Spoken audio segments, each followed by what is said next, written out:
என்று அழைக்கப்படுகின்ற தீரன் சின்னமலை அவர்களுக்கு இந்த நாளில் நாங்கள் மரியாதை செய்வதில் பாரதிய ஜனதா கட்சி நாங்கள் பெருமகிழ்ச்சி கொள்கிறோம்.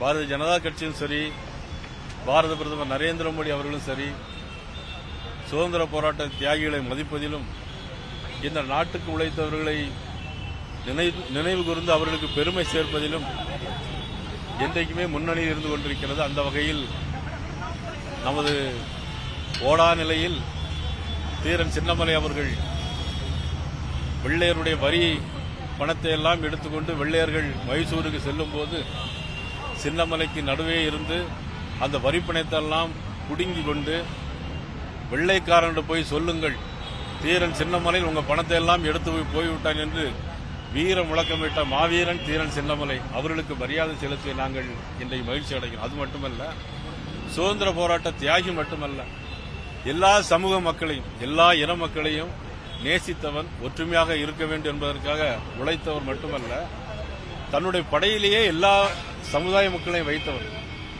எல்லா ஜாதி பேரையும் சொல்ல விரும்ப எல்லா ஜாதி மக்களையும் தன்னுடைய படை தளபதியாக ஓவரால் பிரித்து வைத்து பார்த்தவர் தீரன் சின்னமலை அவர்கள். நாங்கள் ஆடி 18 ஓடா நிலைக்கு சென்று வழக்கமாக நாங்கள் அங்கே மாலை மரியாதை செலுத்துவோம். அது ஆடி 18 நானும் இங்கே வந்திருக்கிற நமது கரு நாகராஜன் அவர்கள், காளிதாஸ் அவர்கள், நமது மாவட்ட சஞ்சய் அவர்கள், மாநில விவசாய அணி தலைவர் நமது மதிப்பு மரியாதைக்குரிய ஜி.கே. நாகராஜன் அவர்கள் எல்லோருமே போய் சேர்ந்து அங்கேயும் மரியாதை செலுத்துவோம். அந்த குடும்பத்தை சார்ந்த இன்னும் பாரதிய நானே சொல்லுவேன், நீங்க கேட்க வேண்டாம். இந்த விவேக் சினிமா மாதிரி உங்க மனசுல என்ன இருக்குன்னு எனக்கு தெரியும். அதனால அந்த மாதிரி வேலைக்கெல்லாம் அவங்களுக்கு இடம் கொடுக்காம எங்களுடைய உள்துறை அமைச்சர் அமித்ஷா அவர்கள், எங்களுடைய கூட்டணி கட்சியினுடைய தலைமை அண்ணன் இபிஎஸ் அவர்கள் என்ன பேசிக் கொள்கிறார்களோ, என்ன முடிவு எடுக்கிறார்களோ அது நடக்கும். தேவையில்லாமல் பத்திரிகையாளர்கள், ஊடக நண்பர்கள் உங்களுடைய சந்தேகங்களை கிளப்பி பிளவுபடுத்துவதற்கு உங்கள் முயற்சியை கைவிட்டு விடுங்கள். இனிமேல் யாரிடம் இந்த கேள்வி கேட்காது என்று நான் அன்போடு கேட்டுக்கொள்கிறேன்.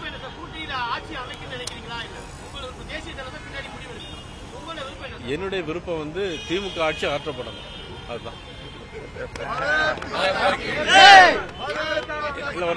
என்ன தம்பி, என்னை பொறுத்த மட்டிலும் திமுக ஆட்சி மக்கள் விரோத ஆட்சியாக நான் கருதுகிறேன்.